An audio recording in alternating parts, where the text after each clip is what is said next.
Hi guys, welcome back to my channel. Thank you so much for watching and subscribing. So today I want to talk about the new additions to the NHRA top 50 drivers list, now making it the top 75 drivers list. So back in 2001 was the 50th year of NHRA. They released this top 50 list.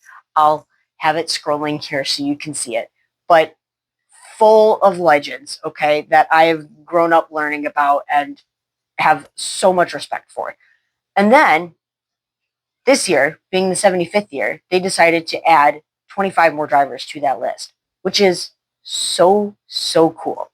So, on this episode, we're going to talk about all the new drivers that have been added. Eventually, I'll do a whole video recapping the original 50, but 25 is a lot less than 50. So, so every week in January and the first week of February, NHRA released 5 new drivers every Monday, and was a really cool way to roll it out. I think just slowly giving us information. I think that was well done.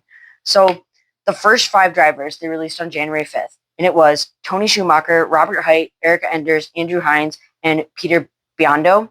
So let's get into the nitty-gritty details of the drivers, because their careers are just insane, and it's so, I think they were well picked. Everybody on this list was well picked and definitely earned it. So first up, Tony Schumacher. He's won 88 Top Fuel races, which is insane. 10 of those are U.S. national wins. He holds the record for the most Top Fuel wins at Indy, which is insane. Okay, people race their entire lives to win Indy, and he's done it 10 times. That's insane. So he also has 8 championships, and he's still out there racing for more. This year, last season, he moved over to Rick Ware Racing, is now teammates with Clay Millican, and I'm assuming that they're going to kick butt this year. They only raced, I think, 7 races. 7. Good Lord. I think they raced 7 races last year. Cool thing about Tony Schumacher, he drove a jet dragster, which I think is bananas. It's awesome. I love watching a jet. I would never get in the cockpit of one. He drove the jet dragster. Then he moved to alcohol funny car. Then he jumped in the Top Fuel dragster. He raced under his dad's team, Don Schumacher Racing, for the majority of his career, until DSR kind of disbanded. And then he was at JCM Racing for a little bit, and now he is at Rick Ware Racing. So very excited to see what he can do this season, because I think it's going to be great.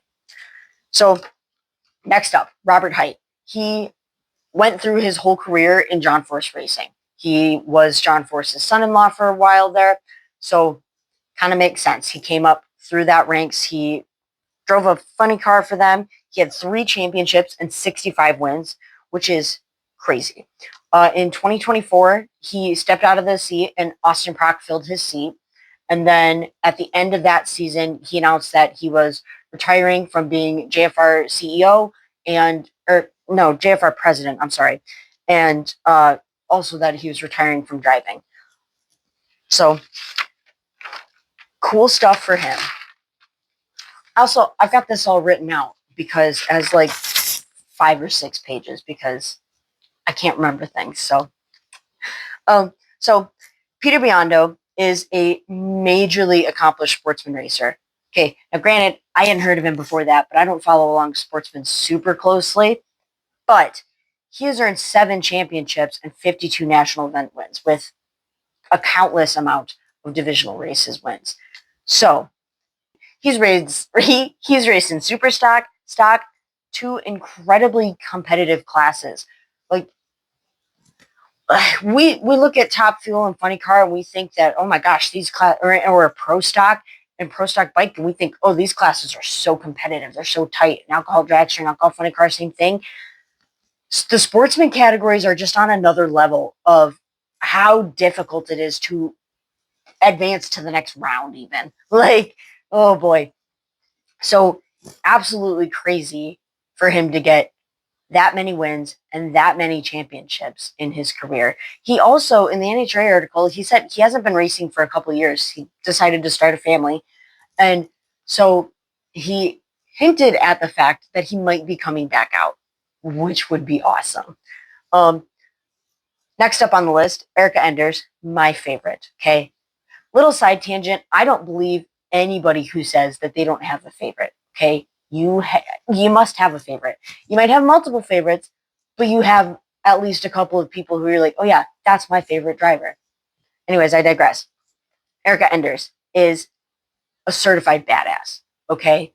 She's one of my heroes. Okay. She's won 6 championships, and at Indy, she got her 50th win this year. That was so, I loved being on the starting line or on the wall for that.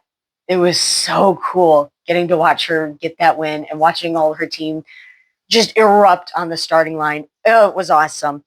So she started off in a junior dragster at 8 years old. She has been racing pretty much her whole life, which is awesome. And it shows. It shows that she's been racing that long. Okay, 6 championships and 50 wins. 6 championships. That's ASL 6. My bad. No, 6 championships. That's crazy. She was also the first woman to get to the finals in pro stock, which opened up a lot of doors for other women to come into pro stock.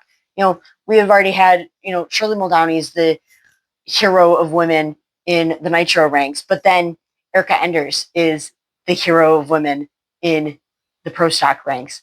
And it's just, she broke through that barrier that I don't think many had tried before. Andrew Hines raced pro stock motorcycle. He was under Vance and Hines. His father is part owner in that. He earned 6 championships and 56 wins, which is still currently the most wins anybody's ever gotten in pro stock motorcycle, which is crazy. Currently, he's tuning Gage Herrera's motorcycle. So that just goes to show you not only is he a great rider, he's an incredible tuner too. Obviously, Gage has won a good zillion races the last 2 years. So he's a good tuner. It makes very much sense for him to be on this list.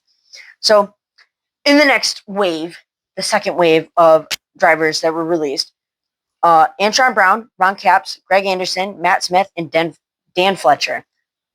So first, Antron Brown, he started his NHRA career in pro stock motorcycle. He eventually moved up to Top Fuel. When he was with in the pro stock motorcycle, he was with the U.S. Army team. Him and Angel were teammates, and that was awesome. I very vividly remember that as a kid. So then he moved up to Top Fuel.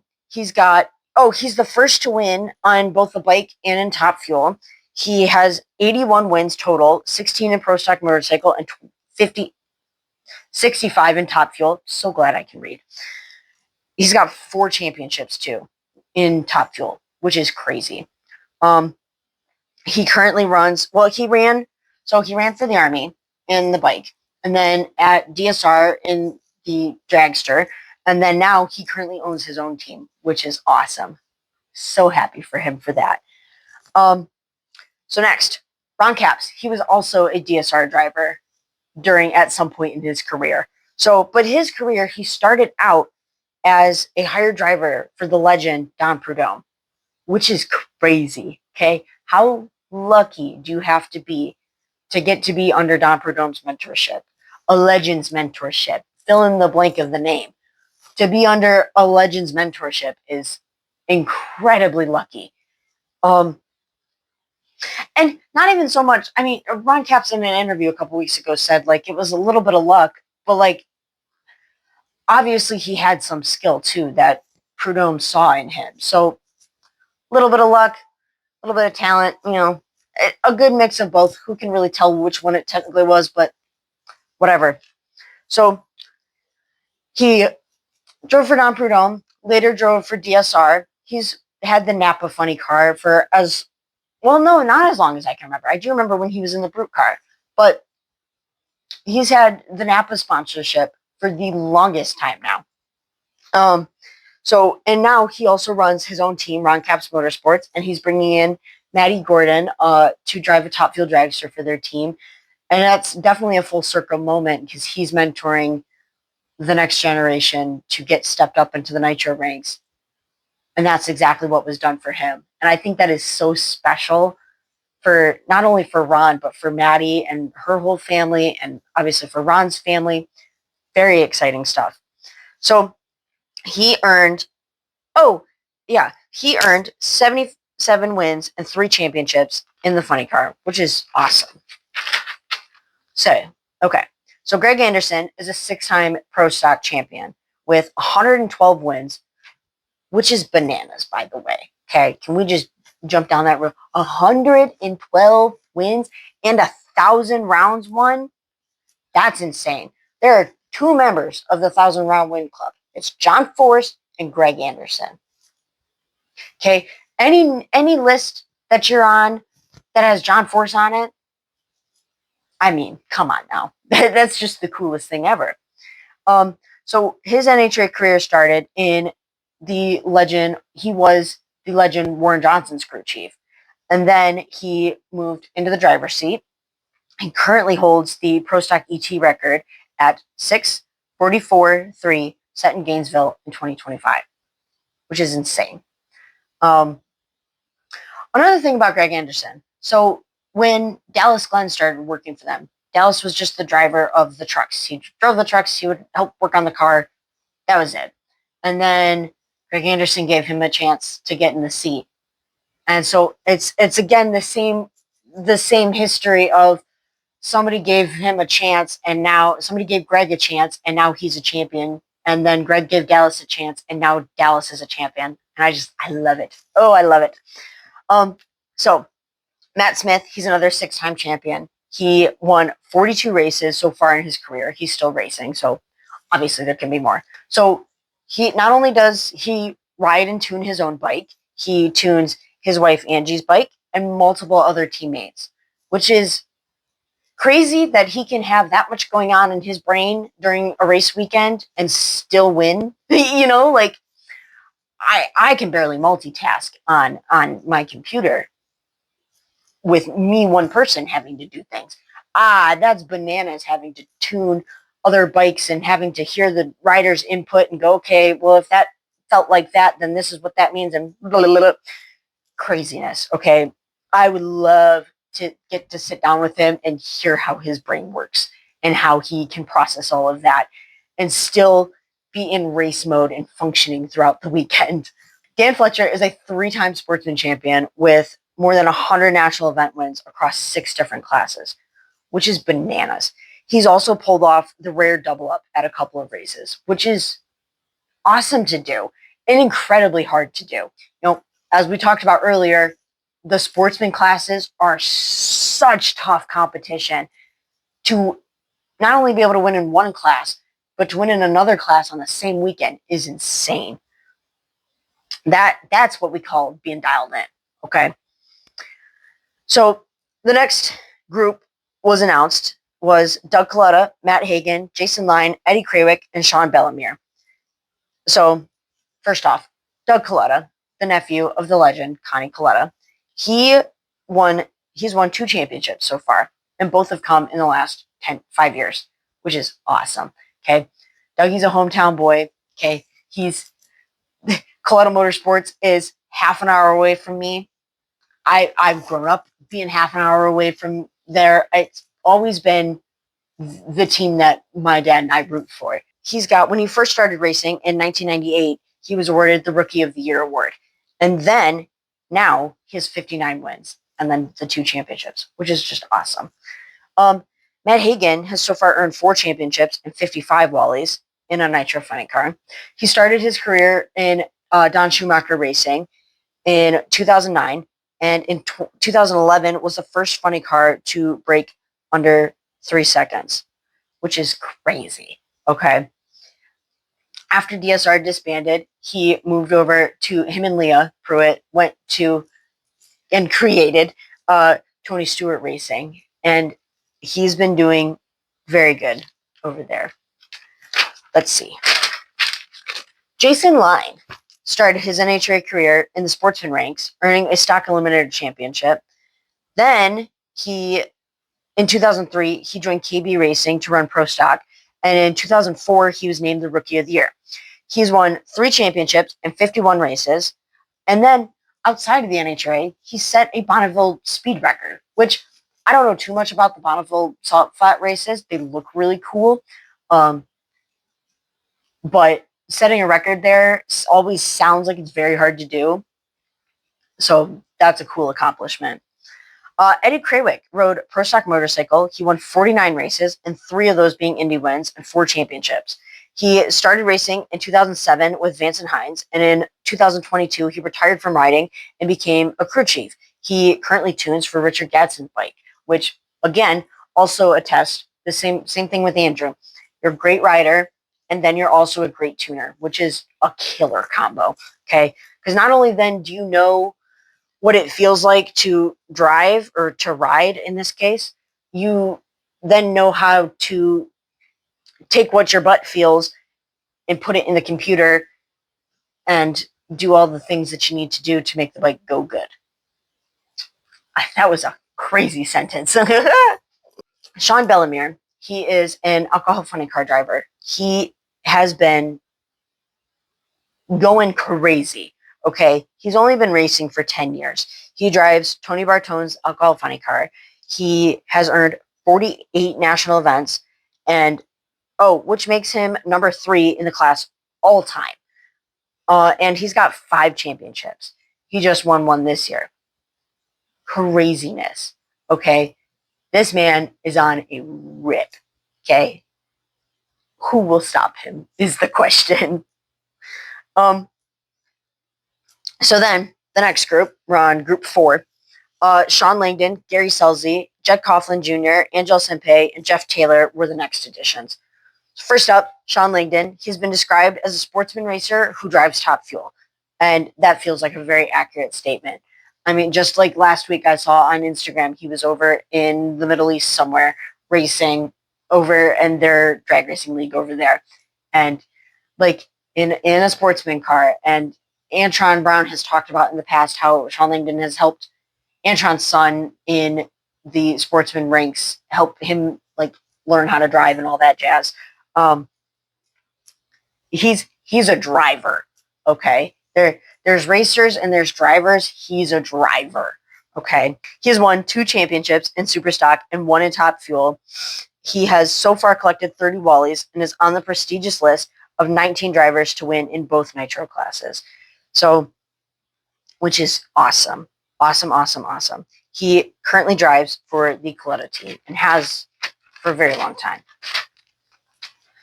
Gary Selzy, one of my favorites, okay? I miss him being out at the track. Even when I was a kid, I remember him being funny, and I didn't even know the full depth of how funny he was. Watching him on the Shake and Bake show, gosh, a couple months ago now when he came on, was so hilarious. I don't think I've laughed more watching a podcast than that. So he started racing in Top Alcohol. He drove both dragster and funny car. He moved up to Top Fuel dragster and settled into a Nitro funny car. With all this, he's the only driver to win in all 4 of those classes and one of 3 drivers to win a championship in both classes. Overall, he's got 3 Top Fuel championships and 1 in funny car, which is insane. Okay? Absolutely bananas. Jed Coughlin Jr. is a true driver. Okay, he's nicknamed the Natural for a reason. Okay, he can drive anything, absolutely anything. He's got 19 wins in Sportsman, 69 in Pro Stock. He was the Rookie of the Year. He's got 5 championships. The nickname's fitting. Okay, and he was the first driver to win a national event in 7 different classes, which is bananas. So Angel Sempe, another one of my favorites, a woman I have looked up to as long as I've loved drag racing. She has won 47 national events, which contributed to 3 Pro Stock motorcycle championships. For a long time, she held the most winningest female record. Then Erica surpassed her.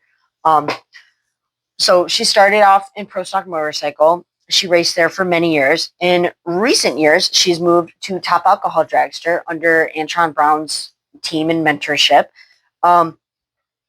She has won a race there. I want to say it was Gainesville she won there.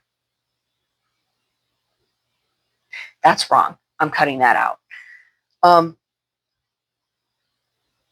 She has become an icon for women in motorsports. Because not only is she a rider, but she's also a mom. And so she kind of proved that you can do both. You can be a mom and you can also still race. And I love that. Okay. I love that prospect. Okay. Um, so eventually she plans to move up to Top Fuel and race for Antron Brown, which is going to be very exciting to see her eventually get into a Top Fuel dragster. I'm very excited for her. Jeff Taylor, he's a seriously dedicated sportsman racer. Okay. He's won championships in stock, super stock, and comp eliminator. 50 national event wins across all classes. His first championship win was in 1981, and the most recent one was in 2025 in comp. This guy's been kicking butt since before I was born. Okay, like that's awesome. So last but certainly not least, the final group that was released was Steve Torrence, Larry Dixon, Del Worsham, and Tony and Cruz Pendergrass. Okay, so first up, Steve Torrence. He is a force to be reckoned with. Okay, from 2018 to 2021, he won the championship in Top Fuel. He had it locked down. Okay, that first season, 2018, he won the championship by winning all of the countdown races. I don't think that's happened before that, which was absolutely wild. Okay, him and them Capco boys just dominated the field. Okay, so far he's won 56 races in Top Fuel and 4 in Top Alcohol Dragster. And this year and last year, he announced that he's not going to be coming out to all the races anymore. He's not going to be doing the full tour. You know, he's got his wife, he's got a couple of kids, wants to spend more time with them. You know, he's got a family business to run, a lot of stuff on his plate. So I very much understand he want to step away for a little while and to have a family. Larry Dixon has won 62 races and 3 championships during his NHRA career. He started driving in 1993 in Top Alcohol Dragster, and in 1995 took over driving duties for Don Prudhomme. He was another one of those drivers that helped get brought up by Prudhomme. In recent years, Dixon has created a 2-seater Top Fuel dragster and has been giving people the opportunity to ride along and experience a Top Fuel dragster ride. And if it wasn't so expensive, I would be going tomorrow. But we'll start a GoFundMe for Michaela's opportunity to ride in a 2-seater dragster. No, that's ridiculous. No, that's a joke. Del Worsham became the Rookie of the Year at 20 years old and has won in both Top Fuel and Funny Car, and is just one of 3 drivers to get a championship in both. So him and Gary Selzy, I don't know who the other one is, but those 2 is awesome. Okay. He has 39 wins and 8. He's got 39 wins total, 8 in Top Fuel, 31 in Funny Car. So after a few years of crew chiefing for Alexis DeJoria, he stepped back into the Funny Car and has been racing NHRA and IHRA events. After a few years crew chiefing for Alexis DeJoria, he jumped back into the seat and he's been racing IHRA and NHRA races throughout the seasons. He's also helped Julie Natus drive his car. He's also had Julie Natus drive his car. He's had a couple of other drivers come into his car to learn how to drive and to get that seat time, that experience under their belt, which is so awesome. A big theme throughout this whole list is drivers helping out other drivers and helping bring the next generation up. And I think that is very important for everybody to be doing. I think now people are more starting to realize that on the crew side of things. And we got to teach these youngins what we know so we can bring them up and train them up in drag racing and how everything needs to be run and how everything works and all the stuff. Okay. And I think that is such an important part about drag racing. I don't know if it happens too much in other motorsports. I don't follow other motorsports that well, but that is just the thing that needs to happen in drag racing to keep the sport going. Um, so moving on, Cruz Pendergon is a two-time funny car champion. He with 44 wins under his belt, the most recent being at Maple Grove Rip in this last season. He started in Topakawa Dragster, got 3 wins there before switching to Topakawa Funny Car, earning 1 win there. Then in 1991, he jumped into a Nitro Funny Car and never looked back. He pulled off a championship season in the 90s, which is, if you know drag racing history, you know John Force owned the 90s, except for 1992, which was the year that Cruz got it. Otherwise, John Force started off the 90s and finished the 90s with a championship, okay, which is insane. And the fact that he was a fairly new driver and got that championship away from Force that year was insane, okay? So Tony Pendergon, Cruz's brother, has earned 2 championships and 43 wins. He drove for John Force. Well, first he drove for Larry Minor. Then he drove for John Force.